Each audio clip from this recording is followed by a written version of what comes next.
ఉపాధి కోసం గతేడాది మలేషియా వెళ్లిన తెలంగాణకు చెందిన 6 వ్యక్తులు అకారణంగా ఓ కేసులో అరెస్టయ్యారు. తాజాగా బీఆర్ఎస్ వర్కింగ్ ప్రెసిడెంట్ కేటీఆర్ మరియు ఖానాపూర్ నియోజకవర్గ బీఆర్ఎస్ ఇన్ఛార్జ్ బూక్యా జాన్సన్ నాయక్ సహకారంతో రాష్ట్రానికి తిరిగి వచ్చారు.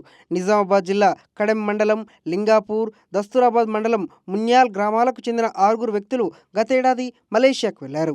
అక్కడ అకారణంగా అరెస్ట్ అయి జైలు పాలయ్యారు. ఈ విషయం తన దృష్టికి రావడంతో కేటీఆర్ పార్టీ నేత ఖానాపూర్ ఇన్ఛార్జ్ బూక్యా జాన్సన్ నాయక్తో మాట్లాడి వారి విడుదలకు ప్రయత్నించాలని కోరారు.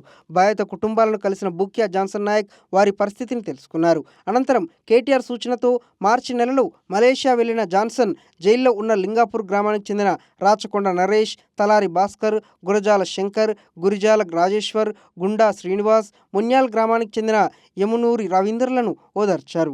విడుదల చేయిస్తానని భరోసా కల్పించారు. అక్కడి చట్టాల పట్ల అవగాహన లేకపోవడంతో అక్రమ ఆయుధ కేసులు అరెస్టయ్యారని జాన్సన్ నాయక్ గుర్తించారు. వారి విడుదల కోసం సొంత ఖర్చులతో స్థానిక న్యాయవాదులను నియమించి న్యాయపరమైన ప్రక్రియను వేగవంతం చేశారు. ఇటీవల మే 12న మలేషియాకు మళ్లీ వెళ్లి అక్కడ కోర్టు విధించిన జరిమానా మొత్తాన్ని తన సొంత ఖర్చులతో చెల్లించి విమాన టికెట్లతో సహా అవసరమైన అన్ని ఏర్పాట్లు చేసి వారిని స్వదేశానికి తీసుకువచ్చారు. తాజాగా హైదరాబాద్కు చేరుకున్న బాధితులు జాన్సన్ నాయక్తో కలిసి నందినగర్లో కేటీఆర్ని కలిశారు. కేటీఆర్, జాన్సన్ నాయక్ల కృషితో తాము విడుదలయ్యామని, జీవితాంతం వారికి రుణపడి ఉంటామని ఈ సందర్భంగా వారు చెప్పారు. బాధితులను ఓదార్చిన తర్వాత వారి బాగోగులను, అక్కడ వారికి ఎదురైన కష్టాలను కేటీఆర్ అడిగి తెలుసుకున్నారు.